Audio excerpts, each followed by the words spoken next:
네, 반갑습니다.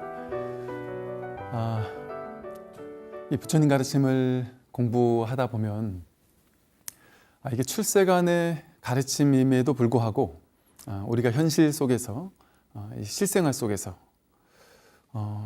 그러니까 이 깨달음에 대한 이야기만 하시는 것이 아니라 그것이 어떻게 현실을 변화시킬 수 있고 또 우리 현실에서의 어떤 그 세속적인 삶이랄까요? 그것에 대해서도 어떤 방식으로 좀 도움을 줄 수 있는지에 대한 그 법문들도 자주 우리가 볼 수가 있고요.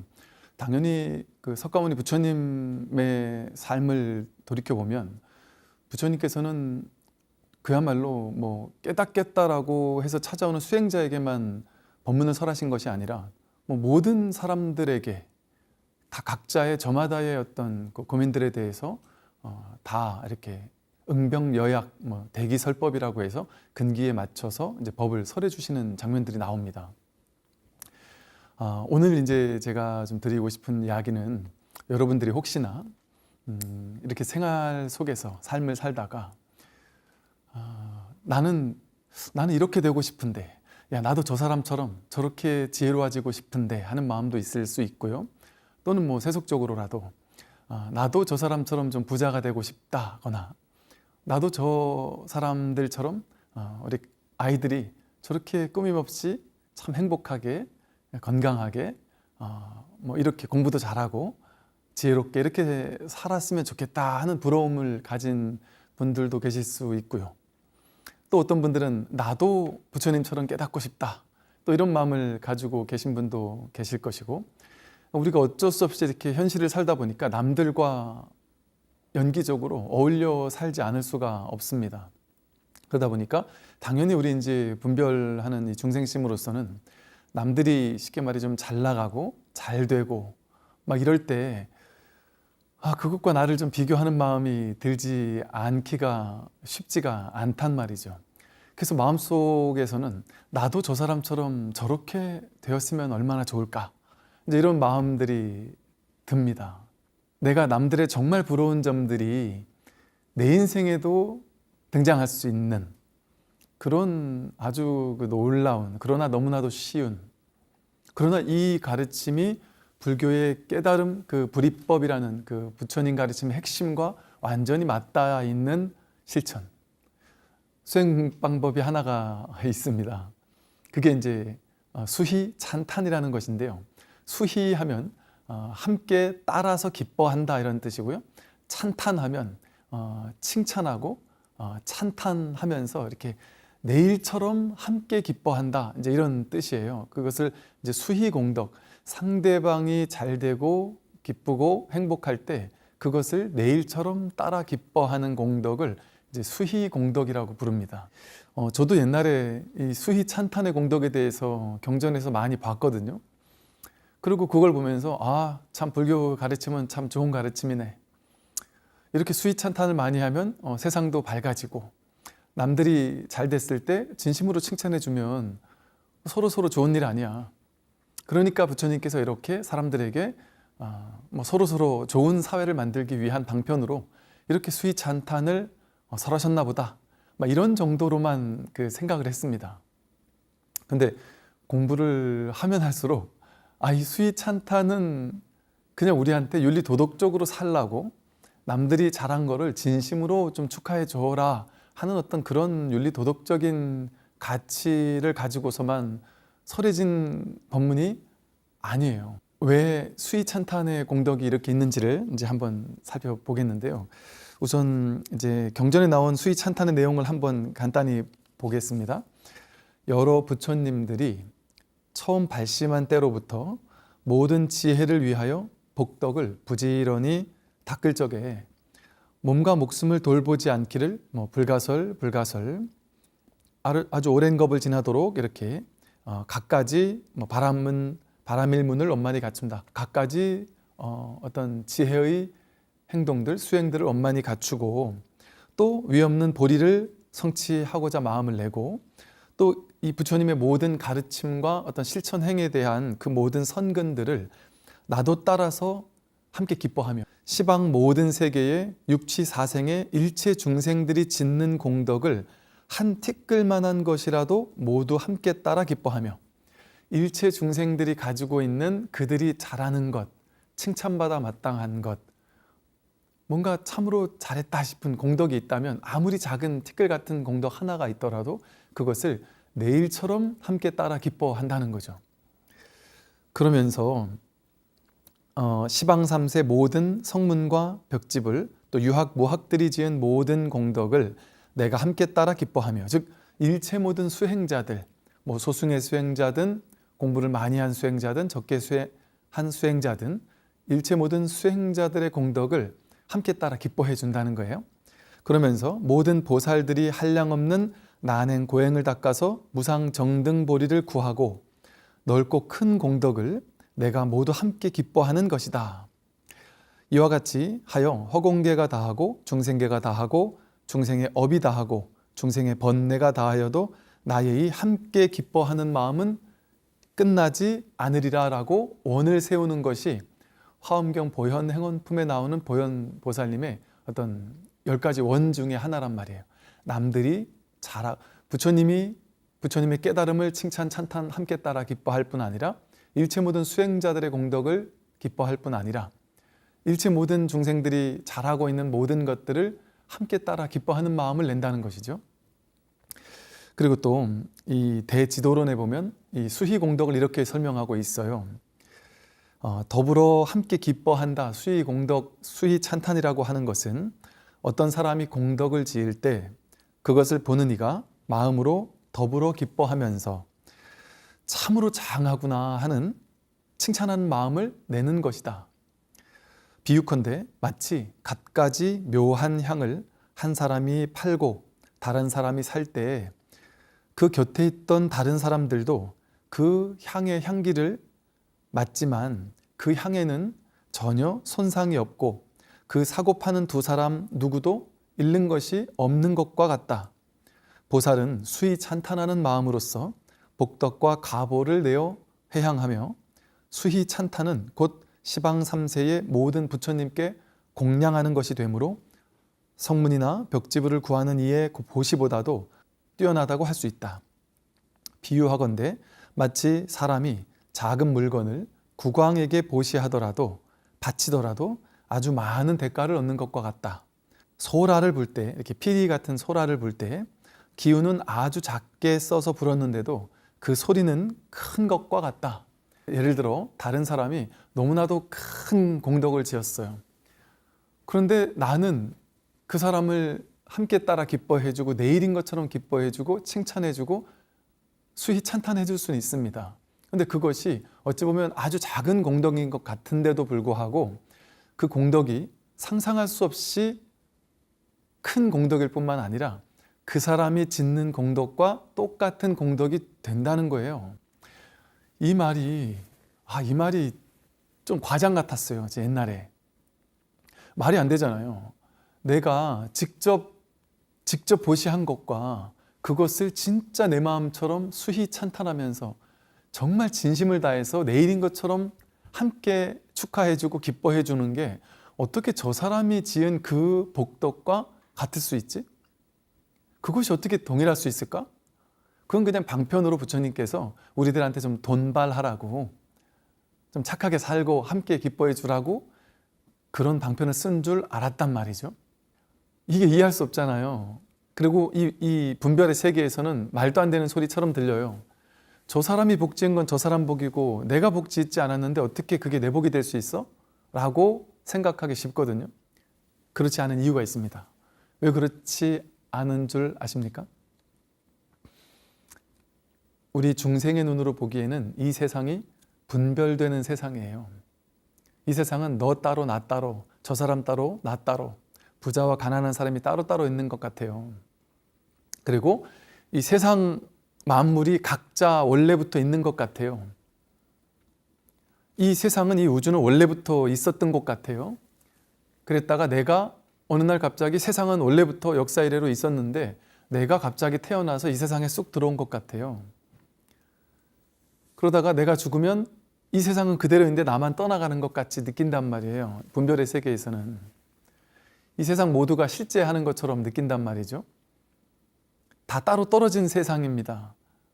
너와 내가 둘이고 이 우주 삼라만상이 나와 별도로 존재한다고 느낀단 말이죠.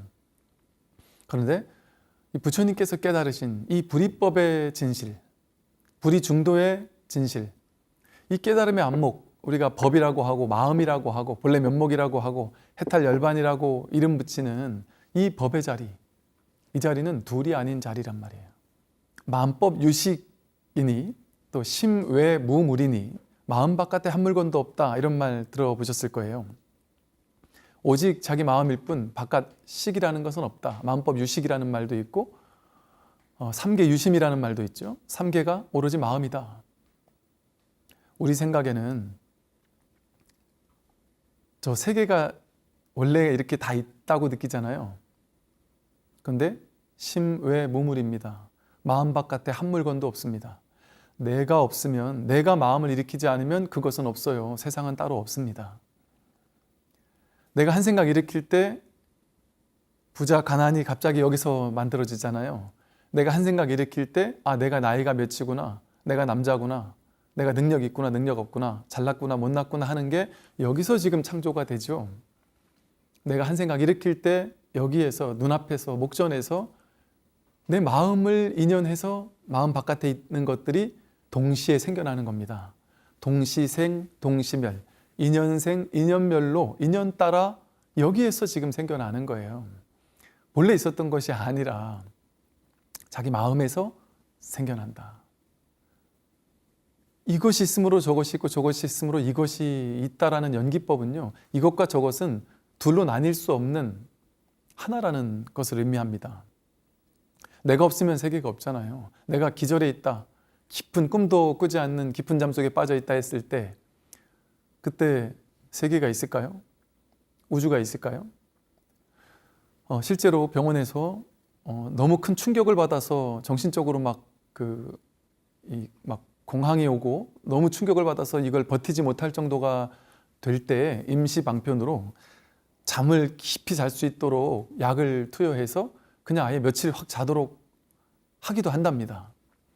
근데 그게 실제 효과가 있다는 것이죠. 당연히 효과가 있을 거예요. 왜 그럴까요? 지금 내가 이 생각 분별을 감당하지 못할 만큼의 분별의 괴로움이 나를 집어삼킬 때, 그때 잠에 떨어져 버리면 생각을 일으키지 못해요. 그러면 그때도 그 괴로움이 있을까요? 그 괴로움 없습니다. 그 순간에는. 제가 시달림을 하느라고 장례식장을 많이 가지 않겠어요? 장례식장에 이렇게 가면 많은 이제 분들이 부모님의 돌아가신 거를 눈물 흘리면서 이렇게 지키고 있잖아요. 그럼 그분들이, 친구들이 막 문상을 온단 말이죠. 그럼 친구들과 술도 한잔하고 이런저런 얘기 나누다 보면 친구들과 막 얘기 나누다가 상복을 입고서 하하하 하고 웃기도 해요. 그게 문제인가요? 당연히 인연 따라 웃기도 하죠. 내가 지금은 부모님이 돌아가셨다라는 그거에 마음을 보낸 것이 아니라 이 친구와 대화하고 있는 이것이 지금 내 인생인 거예요. 여기에 내가 마음을 보내기 때문에 나에겐 지금 이 마음이 연기되어서 일어난 거거든요. 그러면 당연히 인연 따라 웃을 수 있죠. 그러다가 다시 누가 와서 문상을 다시 들어가면 또 웁니다. 당연한 거예요. 우리가 마음을 보내는 것이 여기서 있다라는 현상으로 창조가 되거든요.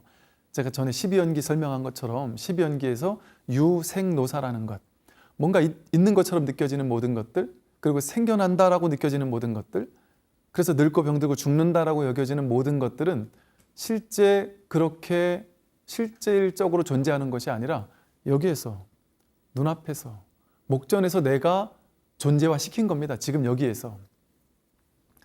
이 세상 우주를, 이 우주가 언제 창조됐어요? 수십억 년 전에 창조된 게 아니란 말이에요. 누군가가 창조한 게 아니란 말이에요. 여기서 찰나생 찰나멸 한단 말이에요. 내 마음에 따라서. 마음이 일어날 때 세계도 일어납니다. 마음이 일어날 때 모든 것이 일어난단 말이에요. 즉, 이 세상은 너다 나다 할 수 있는 게 아니라 둘이 아닌 불이법입니다. 연기 즉 불이란 말이에요. 동체 대비심. 동체 한 몸이에요. 한 몸, 한 마음이에요. 이 세상이 둘로 나뉘어져 있지 않습니다. 물론 우리가 분별을 쫓아가면 이것과 저것이 둘로 나뉘지만 분별되지 않는 이 법의 자리에서 이 깨달음의 안목에서 본다면 이 세상은 어디도 둘로 나뉠 수가 없어요. 내 마음이 곧 저 마음이고 저 마음이 곧 이 마음이란 말이에요. 여러분들이 지금 이렇게 많은 분들이 제 얘기를 이렇게 듣고 계시네요. 그죠? 고개도 끄덕이면서 이렇게 듣고 계신단 말이에요. 이렇게 고개를 끄덕이면서 이렇게 듣고 계실 때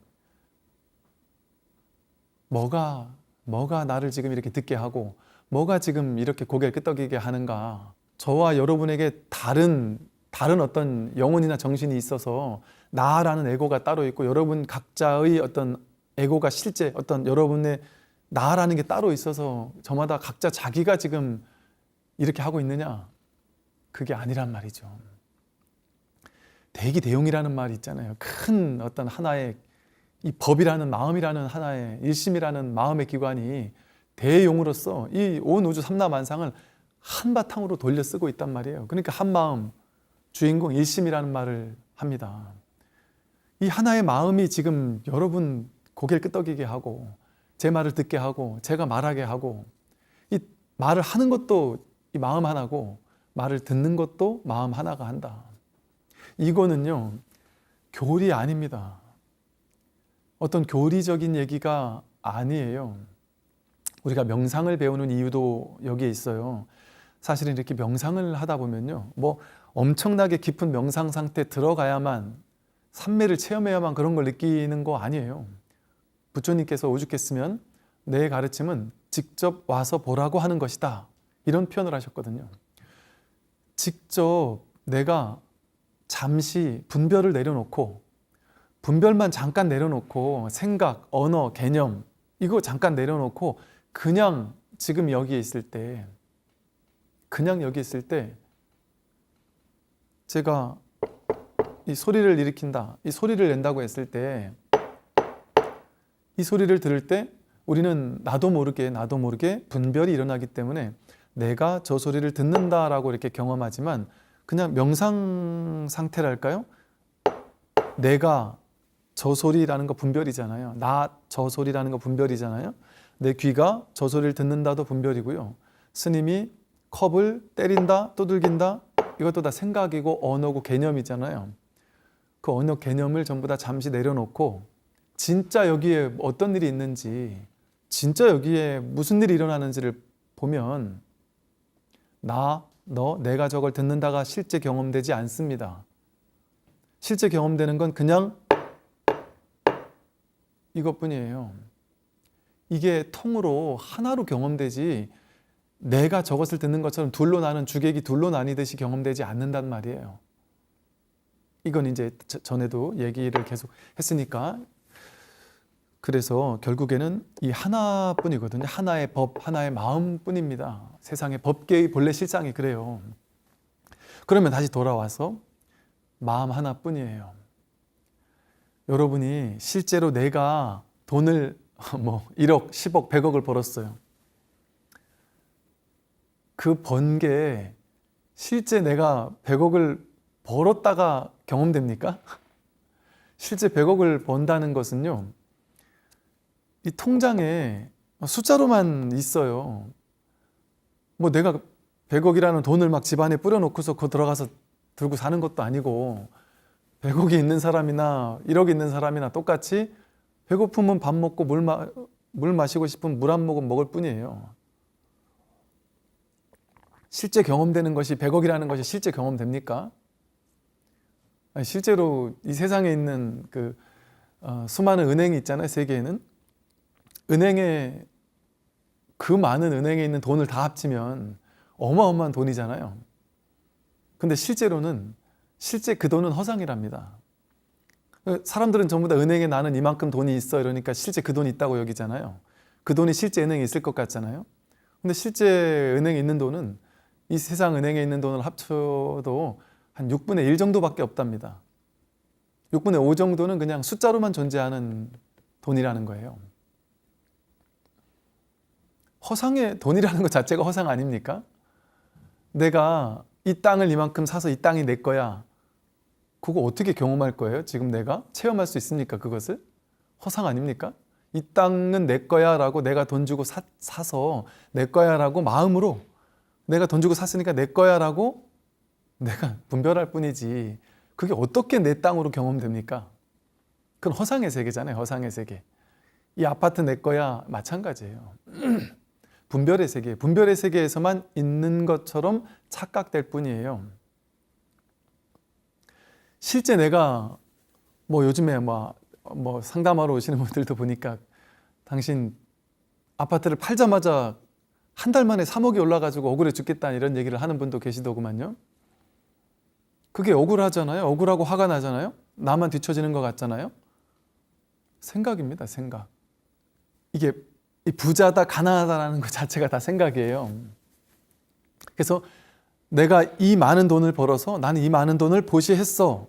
내가 그 돈을 보시했어 했을 때 실제로 예를 들어 통장에서요. 내가 50억을 보시했다. 통장에서 50억을 이렇게 계좌이체 손가락으로 몇 번 두들기면 가버린 거예요. 실제 그 사람이 그 보시한 것을 어떻게 경험할 수 있을까요? 그 전달식 할 때 가서 사진 한번 찍고 이걸로 경험하는 거예요. 그게 전부예요. 그리고 마음속에 뿌듯함이 있는 거. 야, 내가 그래도 이렇게 누군가를 위해 보시했다 하고 뿌듯함이 이렇게 느껴지잖아요. 그런데 그게 공덕이 된단 말이죠. 인과응보의 현상 세계에서는. 즉, 이 사람이 그 공덕을 짓고도 예를 들어 큰 공덕을 짓고도 기억상실이 왔어요. 그럼 어제 그 공덕을 졌는데 오늘 기억상실이 왔으면 이 사람은 그런 게 없어요. 지금 이 말이 무슨 말이냐면 그 공덕을 짓는다 하는 것도 마음이 하는 거란 말이에요. 마음이 하는 거예요. 그러니까 어떻습니까? 그 사람이 공덕을 지을 때 이게 내가 공덕 지은 것처럼 함께 진심으로 내가 하는 것처럼 마음을 내라고 제가 수위 찬탄을 말했지만 이 말의 진실은 뭐냐 하면 그렇게 하라는 게 아니에요. 실제가 그렇다는 얘기입니다. 그들이 공덕을 지을 때 내 마음속에 지혜의 마음이 있고 이 불이법이라는 지혜의 깨달음이 있다면 그가 공덕을 지었을 때 내가 공덕 지은 것과 똑같은 동일한 기쁨이죠. 부처님이 깨달은 것이고 내가 깨달은 거란 말이에요. 내가 깨달은 것이 곧 일체 중생이 함께 깨달은 것과 다르지 않단 말이죠. 그러니 우리 중생의 입장에서라면 그들이 정말 잘한 일, 성공한 일, 성취한 일, 자식이 승승장구하는 일, 남편이 진급하는 일, 모든 좋은 일이 있을 때 진심으로, 진심 어리게 내가 내일처럼 기뻐해 준다라는 것은요, 실제 그 사람에게만 공덕이 되는 게 아니라 진짜 나에게 공덕이 됩니다. 왜 그럴까요? 그 일을 내일처럼 기뻐했기 때문에 그건 내 공덕이 되는 거예요, 정말로. 그래서 머지않아 그들을 나는 진심으로 기뻐해 줬을 뿐인데 나에게 그 일이 벌어지기 시작합니다. 예를 들면 인과응보로서 내가 그들이 잘 나가는 걸 진심으로 기뻐해 줬을 뿐인데 내가 잘 나가기 시작해요. 저 옆집에 아이들이 너무나도 지혜롭고 반듯하고 아름답게 크는 모습을 내 자식처럼 기뻐해 주고 좋아했을 뿐인데 내 아이도 그렇게 바뀐단 말이죠. 왜냐하면 이 세상은 실제 하는 외부 세상이 아니라 마음의 세상이에요. 일체 유심조예요. 마음에서 일어난 세상이에요. 마음이 만든 세상이에요. 그러니까 실제로 50억을 보시하는 게 내 마음으로 하는 거예요. 마음으로. 그러니까 여러분 가만히 앉아서 보시할 수 있다니까요. 이 수위 찬탄의 공덕을 깨닫게 된다면 진심으로 칭찬해주고 찬탄해주고 내일처럼 기뻐해 줄 수 있단 말이에요. 그런데 반대로 상대방이 뭔가 잘 됐을 때 질투하고 막 배 아파하고 이걸 연습하면 어떤 마음이겠어요? 저 사람이 잘 됐는데 나는 지금 무엇을 연습하냐면 저 사람은 저렇게 부자인데 나는 이렇게 가난하구나. 막 상대적인 박탈감을 연습하고 질투를 연습하고 막 짜증스러움을 연습한다. 그러면 내 안에 뭐가 연습되겠어요? 나는 없어. 저 사람과 비교해서 나는 없고 난 무능하고 능력 없어가 연습된단 말이에요. 그러면 내 현실이 앞으로 벌어질 내 현실이 그렇게 무능하고 해도 안 되고 공덕을 까먹는 일들이 내 인생에 훈습된단 말이에요. 연습된단 말입니다. 그러면 그런 현실이 나에게 창조가 된단 말이죠.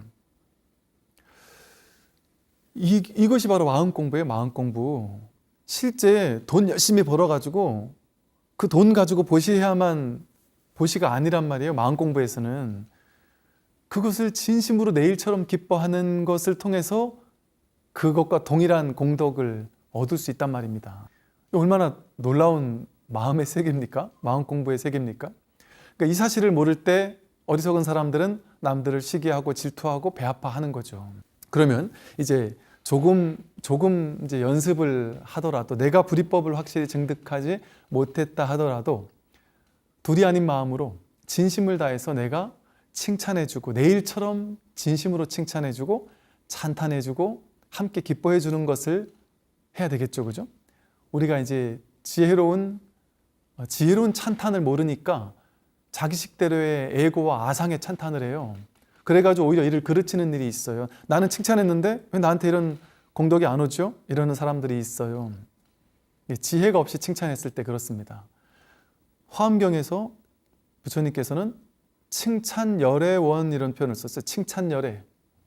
즉 어떤 것이 진짜 칭찬이냐, 어떤 것이 지혜로운 칭찬이냐, 열애를 칭찬하는 것이 진짜다 이 소리예요. 즉 여러분들이 부처님을 칭찬해야 되는구나 그 소리가 아니고, 내가 칭찬해주는, 찬탄해주는 그 사람이 중생이지만 저 사람이 잘했으니까 내가 칭찬해줘야지, 그렇게 칭찬하는 게 아니란 말이에요. 즉 그 사람이 행위한 행위의 결과를 가지고 칭찬하는 것이 아니라 존재 자체를 칭찬해주는 것, 찬탄해주는 것, 그게 진짜 칭찬이고 찬탄이란 말이에요. 왜? 존재 자체가 본래 본연삼매고 본래 부처니까. 모든 사람들이 지금 이대로 본래 부처란 말이에요. 본래 부처. 그러니까 잘했을 때만 칭찬해주는 건 작은 찬탄이죠. 방편으로 좋은 찬탄이긴 하지만 진짜 찬탄은 그냥 존재 자체로서 완전성을 긍정해주는 칭찬이고 찬탄이에요. 예를 들어 아이들이 뭐 잘했잖아요. 성적 조금 좋게 받아왔을 때 와, 너 대단하다. 이야, 너무 잘했다, 정말 잘했다고 하면서 그 결과, 성적 좋게 나온 결과를 막 칭찬해 주는 것은 가만히 보면 부모님들이 아이를 조금 조정 통제하기 위한 목적으로 칭찬하는 것이기 쉬워요. 왜냐하면 잘했다 막 하는 거는 잘했으니까 다음에도 이렇게 잘해라, 은연 중에 그런 얘기를 하는 것일 수도 있단 말이죠. 그러면 아이들은 이런다 그래요. 그림을 그렸는데 문제를 풀었는데 그 아이한테 너무 과도하게 결과에 대해 칭찬을 해줬어요. 그러면 그 아이는 그 결과를 칭찬해 줬다 보니까 다음에 도전을 안 한답니다. 어려운 문제를 안 푼답니다. 쉬운 문제만 자꾸 풀려고 한다는 거예요. 왜 그런가 했더니 칭찬받았잖아요. 그럼 내가 어려운 문제 도전해서 못 풀면 칭찬 못 받을 거 아니에요. 그럼 자꾸 쉬운 문제만 도전을 한대요. 쉬운 문제는 자꾸 푸니까 자꾸 칭찬받을 수 있으니까. 그런데 반대로 그냥 존재 자체를 칭찬해 줄 때는, 그리고 또 성취 자체를, 그냥 열심히 하는 것 자체를, 과정 자체를 칭찬해 줄 때는 무엇이든 도전한단 말이죠. 도전하는 그 정신을 칭찬해 준단 말이죠. 그랬을 때는 더 어려운 것도 도전하고 풀고 하게 되더라는 것이죠. 또 과도하게 칭찬을 하면 아이들이 막 찜찜해 한다는 거예요. 막 과도하게 칭찬을 해주면 칭찬해주고 나서 뭐 문제를 이렇게 풀어봐라 하고 답지를 놔두고 밖에 나가면 칭찬을 과도하게 받은 사람은 대부분 컨닝을 한답니다. 또 칭찬받기 위해서. 근데 그렇게 과도한 칭찬을 안 하게 되면, 결과에 대한 칭찬을 안 하게 되면 그 누구도 컨닝을 하지 않는데요. 아이가 이렇게 그림을 그렸어요. 그림을 그렸을 때 야, 정말 잘 그렸다. 야, 너 피카소인 줄 알았다. 이런 식의 칭찬을 해주면 아이는 잘 그렸다라는 칭찬을 받기 때문에 또 잘 그렸다는 말을 듣고 싶어서 그 다음에 그림을 안 그린답니다. 그 다음에 잘 그리는 보장이 없잖아요. 이거를 이 부모님이 잘 그렸다고 칭찬해 줄지 안 줄지 모르잖아요. 그러니까 도전 안 한답니다. 그런데 존재 자체를 칭찬해 줄 때는 그냥 있는 그대로를 비추어 주는 것, 그게 진짜 칭찬입니다. 관심 가져주는 것, 내일처럼 기뻐해 주면서 그냥 그 행위 자체를 기뻐해 주는 것. 그러니까 아이가 그림 그릴 때 그냥 그 그림 그리는 그 자체를 찬탄해 주는 거예요. 그러니까 잘해서 잘 그려서 찬탄해 주는 것이 아니라 그냥 그리는 행위 자체를 찬탄해 주는 거예요. 이게 뭐가 다르냐 하면 잘했을 때 찬탄해 주는 것은요, 나는 너를 평가하는 입장에 있어. 나는 우월하고 너는 열등해. 넌 어린아이잖아. 너는 부처가 아니야. 그래서 그런 사람이 칭찬할 때는 칭찬도 잘 안 하지만 칭찬할 때 너 이건 잘못됐어. 이건 이렇게 해야 돼. 저렇게 해야 돼. 이건 이렇게 하면 안 돼. 이거 이렇게 그리면 안 돼. 다르게 그려야 돼. 이런 식으로 가르치려고 하는데 정말 지혜롭게 칭찬을 하게 되면 가르치지 않아요. 있는 그대로 그 아이가 하는 것을 있는 그대로 아, 저 아이라는 부처는 어떤 그림을 그리고 있지? 어떤 것을 표현하고 있지? 어떻게 자기 부처를 드러내고 있지? 그걸 그대로 반영해 주는 것이죠. 아, 그림 그리는구나. 아, 그것을 파란색으로 그렸구나. 아, 그걸 이렇게 또 그렸구나. 그 있는 그대로를 비춰주고 또 하나 이건 이렇게 그리면 안 돼라고 지적해 주는 것이 아니라 답을 내려주는 것이 아니라 질문을 한다는 거예요. 이게 중요한 점입니다. 답을 주는 것은 나는 우월하고 너는 열등해라는 소리잖아요. 근데 질문을 하는 것은 너라는 부처님은 왜 이렇게 했구나. 너라는 부처님이 왜 이렇게 했을까? 그게 나는 궁금하다. 놀랍다. 나와 다르구나. 나와 다른 그 부처님으로서의 독자적인 독자성을 그냥 존중해 주는 거예요. 그래서 그 아이에게 신기한 눈빛으로 그냥 질문을 던져주는 거예요. 질문에 답이 따로 없는 그냥 질문 그 자체로서, 그리고 그 아이가 답하는 질문에 답하는 것에 대해서 있는 그대로 들어주고 경청해 주는 것이죠. 그랬을 때 그 아이는 자꾸 무언가를 도전하고 싶어 한답니다. 그냥 이 하는 거 행위 자체로서 누군가 나에게 이렇게 놀라운 관심을 가져주고 그냥 있는 그대로 함께 따라 기뻐해 주니까, 수히 찬탄해 주니까 내가 이렇게 존재하는 것만으로도, 내가 나를 발산하는 것만으로도 기뻐해 주는 부모님 옆에서 자란 아이들은 얼마나 지혜로울 수 있을까요? 얼마나 자기를 완전히 발산하고 살까요? 그런 아이들에게 놀라운 창의력과 뭔가 그 창조력, 이런 것들이 무한히 생성되더라는 것이죠. 그 실제 젊은 친구들이 놀라운 창의력, 창조성을, 영감 같은 것들이 막 번뜩이는 젊은 친구들은 보면 부모님들이 키울 때 내가 답을 주지 않았다 그래요. 그냥 있는 그대로의 존재 자체를 사랑해주고 충분히 찬탄해주고 존중해 주었다는 것이죠. 이처럼 그냥 무작정 그 결과를 찬탄하거나 이러는 것이 아니라 그냥 있는 그대로의 존재 자체, 그건 힘들고 어렵지도 않잖아요. 막 억지로 찬탄하는 것도 아니에요. 그냥 존재 자체를 찬탄하는 거니까 있는 그대로를 그대로 비춰주는, 그냥 그것을 그 존재 자체로서 기뻐해 주는 것이거든요. 그게 왜 가능할까요? 우리 모두는 저마다 완전한 부처이기 때문에 그래요. 하나의 부처가, 한 마음이, 하나의 부처가 우리 모두로서 발현되고 있는 거예요. 현현되고 있는 거예요. 유치원생들은 나보다 뭘 모를 거야. 넌 아직 초등학생이니까 엄마보다 모를 거야. 정말 그런가요? 여러분이 엄마이고 아빠이잖아요. 여러분 아이들을 키우면서 정말 그런가요? 놀라운 점들을 발견하지 않나요? 그 아이들 속에서 정말 놀라운 것을 발견하지 않습니까? 나보다 정말 더 낫구나. 어떻게 저런 생각을 할 수 있지? 그것을 어릴 때부터 우리가 이렇게 윽박지르고 뭔가 이렇게 틀에 맞추려고 하고 이렇게 돼야 된다라는 걸 막 고정화시키려고 하고, 그 아이의 있는 그대로의 창조력을, 있는 그대로의 존재 자체를 충분히 발현시키도록 찬탄해주지 못했을 때, 존재 자체를 수히 찬탄해주지 못했을 때 그 아이가 나를 발현했다가는, 내가 하고 싶은 것을 막 했다가는 엄마 아빠한테 아니야, 그거 아니야, 틀렸어, 심판받고 혼나고 그러기 쉽다 보면 그런 걸 아예 안 하게 되죠. 그러면 그런 자기만의 어떤 개성 창조력이 닫히는 것이죠. 그냥 개성도 없고 남들과 그냥 똑같은 어떤 로봇처럼 살아갈 수밖에 없는 그런 아이가 될 수도 있겠죠. 저마다 자기의 개성을 꽃피울 수 있고 그것을 충분히 옆에서 지켜봐주고 거울처럼 이렇게 비추어주고, 즉 과도하게 판단 분별하지 않고, 물론 그러더라도 판단함이 없이 판단해서 정말 아니다 싶을 때는 당연히 혼도 내고 해야죠.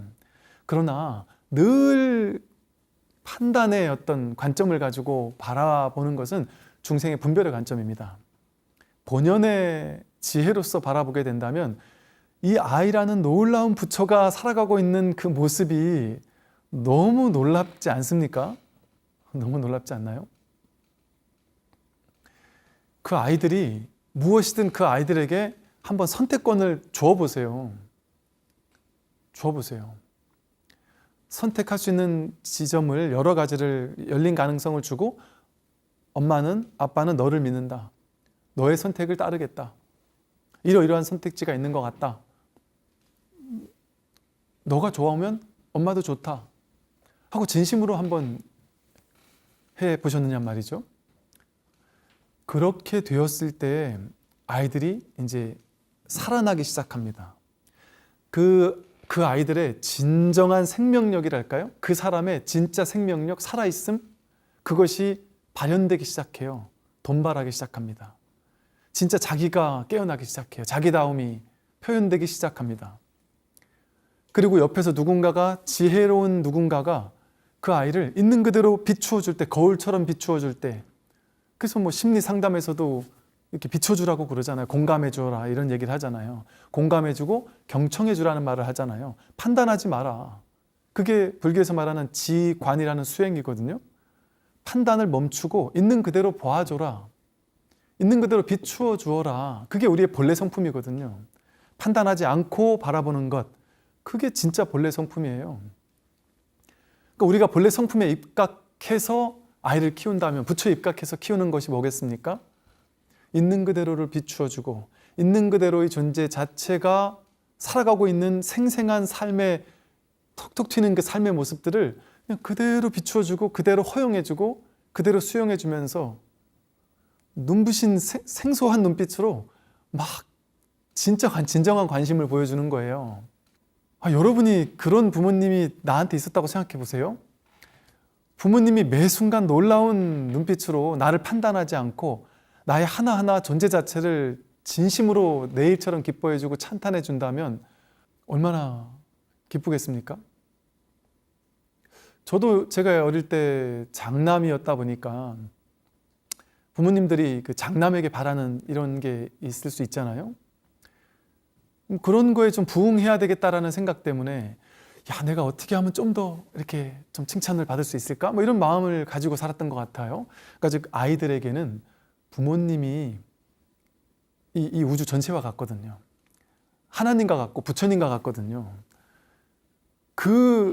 내 인생의 전부와도 같은 그런 부모님이 이렇게 수히 찬탄해주고 분별하지 않고 있는 그대로를 비추어주는 그런 부처님 같은 분이 내 옆에 있다면 그 아이들은 분명히 오랜 시간 걸리지 않습니다. 내가 10년을 20년을 아이를 그동안은 내 분별을 가지고 키웠다 할지라도 지금, 이거 남편이나 아내에게도 마찬가지예요. 남편이가 아내도 있는 그대로를 비추어주고 있는 그대로를 존중해주고 진짜 저 사람이 하고 싶은 말이 뭔지를 내일처럼 하나가 되어서 경청해주고 수위 찬탄해줘 보세요. 작은 거라도. 그랬을 때 그들이 살아나기 시작합니다. 그들의 존재성, 그 있음이 깨어나기 시작해요. 살아있음. 그 세상에 우리의 본래적인 성품은요, 존재, 진짜 성품은요, 욕심, 집착 이런 게 아니에요. 있는 그대로의 있음이에요. 있음. 본연의 본래 생명력, 본래 존재하고 있음, 그게 나의 본래 면목이에요. 분별해서 있는 게 아니라 그냥 존재 자체로 있는 그 자체. 그렇게 되도록 옆에서 수희 찬탄으로서 있는 그대로 비추어주는 걸 통해서, 존재 자체를 수희해주고 찬탄해주는 걸 통해서, 아무런 분별하지 않는 걸 통해서 그들의 죽어있던 본래의 면목을 일깨워줄 수 있단 말이죠. 그들이 진정으로 살아날 수 있도록, 중생으로 분별하면서 죽어가는 것이 아니라 무분별지로서 살아날 수 있도록 분별하지 않는 게 살아있는 거고요. 분별하는 게 죽어있는 거예요. 지난주 우리 공부했었듯이 이 우주 법계는 우리를 끊임없이 살아나게 하는데 내가 나를 자꾸 죽이고 있어요. 분별하는 걸 통해서. 분별의 세계에 있을 때 우리는 자꾸 죽어가고 있어요.